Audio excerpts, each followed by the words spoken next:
बिस्मिल्लाहिर्रहमानिर्रहीम, अस्सलाम वालेकुम। हवा के दोष पर आपकी समातों से टकराती ये आवाज़ है गुलाम मुस्तफ़ा मुबशर की और आप देख रहे हैं विजदान।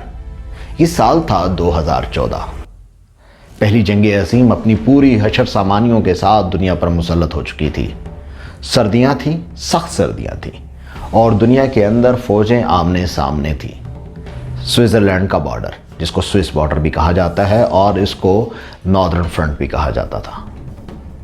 हुआ यूँ कि दोनों फ़ौजें आमने सामने थीं, यानी कि एक तरफ इत्तेहादी अफवाज थी जिसके ब्रिटिश फ़ौजी एक सामने बैठे थे, दूसरी जानिब थी जर्मनी की फ़ौजें और दरमियान में थी नो मैन्स लैंड, यानी कि दोनों फ़ौजों के दरमियान में एक छोटी सी तंग सी जो राहदारी होती है जिसे नो मैन्स लैंड कहा जाता है।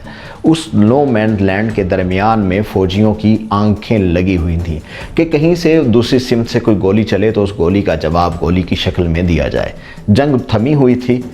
हुआ यूँ कि क्रिसमस की रात से चंद दिन पहले, गालिबन एक दिन या 2 दिन पहले, एक मोर्चे के अंदर से एक जर्मन सिपाही ने एक गमगीन सा गीत गाना शुरू किया। गमगीन सा गीत क्या था मुझे नहीं मालूम, लेकिन उस गमगीन गीत की आवाज़ बरतानवी फ़ौजियों के कानों तक पहुंची। बरतानिया के फ़ौजी ने भी वही गीत दोबारा गाया। अब हो यूँ रहा था कि बरतानिया का फ़ौजी उस गीत का, यानी कि आप यूँ समझ लें कि जर्मनी का फ़ौजी एक गीत का एक अस्थाई गाता तो दूसरी जानिब से अंतरा सुनाई देता।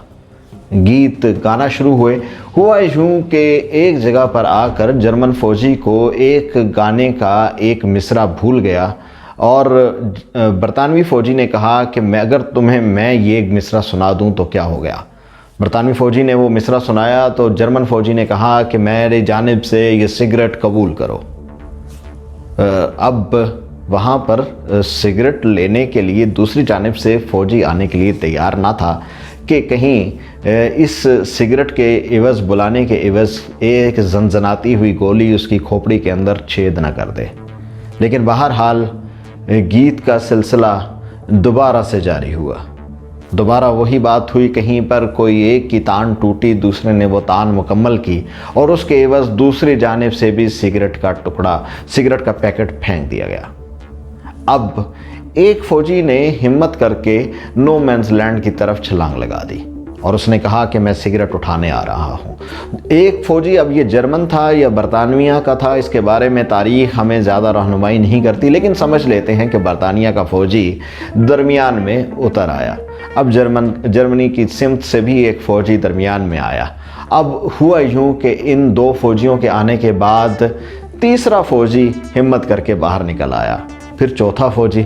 अब हुआ ये कि ये चौथे, पाँचवें, छठे फ़ौजी के साथ ही साथ ये सिलसिला आगे बढ़ना शुरू हो गया। होते होते होते पूरी जो बॉर्डर लाइन है, यानी कि नो मैन्स लैंड, आमने सामने खड़ी हुई फ़ौजें एक अपने मोर्चों को छोड़कर बाहर निकल आईं और बाहर निकल आकर वही गीत सब मिल के गाने लगे। ये एक अजीब व गरीब मोहब्बत की इब्तिदा थी। आमने सामने बंदूक की लबलबी पर उंगली रखे, दुश्मनों की आंखों में आंखें डाले फ़ौजी, जिनका एक दूसरे के साथ किसी तरह का दुश्मनी का कोई ताल्लुक़, वास्ता या रिश्ता नहीं होता, वो बस एक बड़े हुक्म के ऊपर जंग लड़ रहे होते हैं। वो एक दूसरे के दुश्मन नहीं होते, वो एक दूसरे के साथ उसी तरह घुल मिल गए जिस तरह एक इंसान दूसरे इंसान के साथ मिलता है। दोनों का अकीदा भी एक था, दोनों का मज़हब भी ज़्यादातर एक था, यानी कि जर्मनी वाले भी ईसाई थे और बरतानिया वाले भी ईसाई थे।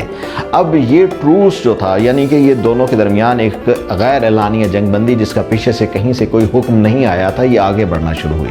अब दोनों सिमत से एक दूसरे के साथ तहाइफ के तबादले किए जाने लगे, दोनों को एक दूसरे के नाम बताए जाने लगे और फिर हुआ ये कि अगले दिन ईद, यानी कि उनकी क्रिसमस आ गई और क्रिसमस के ऊपर दोनों ने मिल के इकट्ठे खाने खाए। कुछ जगहों पर ये जंगबंदी जो है ये नए साल की आमद तक जारी रही, यानी कि 6-7 दिन तक जारी रही।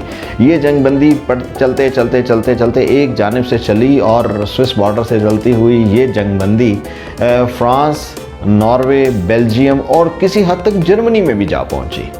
और ये एक अजीब सी इंसानी रवैये की इजहार या इंतहा थी कि लोग जो एक दूसरे के लिए, एक दूसरे के साथ कट मरने के लिए आए थे, वो एक दूसरे के साथ उछल कूद रहे थे। लेकिन बदकिस्मती से ये जंगबंदी बहुत ज़्यादा देर तक जारी ना रह सकी। वो दिमाग जिन्होंने जंगों को सोचा होता है, उनके लिए इंसानी जानों, इंसानी कदरों और इंसानी ख्वाहिशात और एहसासात की कोई हैसियत नहीं होती। बस उन लोगों ने इस जंग के अंदर भी यही किया।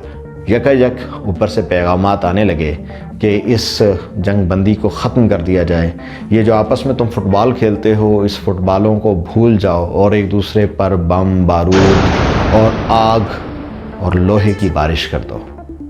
वो जो कल तक एक दूसरे के साथ मोहब्बतों के तबादले कर रहे थे, वो जो एक दूसरे के साथ सिगरेटों के तबादले कर रहे थे, वो जो एक गीत के अंतरे और इस्ताई से शुरू होने वाला जो जंग बंदी का माहौल था, वो गोलियों की घन गरज और बारूद की बू के अंदर थम गया।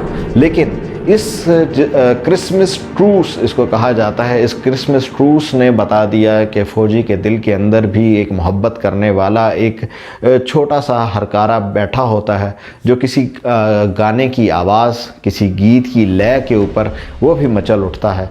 बस ये चंद नाअक़बत अंदेश दुनिया के अंदर अपनी हाकमियत और अपने तसल्लुत को बरकरार रखने के ख्वाहिशमंद वो हरीस लोग होते हैं, जो इंसानों की जानों से खेलते हैं, जो इंसानों की जानों का सौदा करते हैं और जो इंसानों को तबाह व बर्बाद करते हैं। बस हमें उन चंद इंसानों से बचने की ज़रूरत होती है, वरना दुनिया के अंदर हर जगह पर नो मैंस लैंड के अंदर एक क्रिसमस ट्रूस मनाया जा सकता है। विजदान जो सिलसिला है, इसके अंदर अगर आपको मेरी ये तारीख़ और तहकीक पसंद आए तो इसका ज़रूर हिस्सा बनिए, अपनी इनपुट ज़रूर दीजिएगा और हमारा हिस्सा ज़रूर बनिएगा। कमेंट सेक्शन के अंदर कमेंट करके, शेयर करके, लाइक करके और अपनी तजावीज़ देकर। अपना बहुत ख्याल रखिएगा। अल्लाह निगहबान।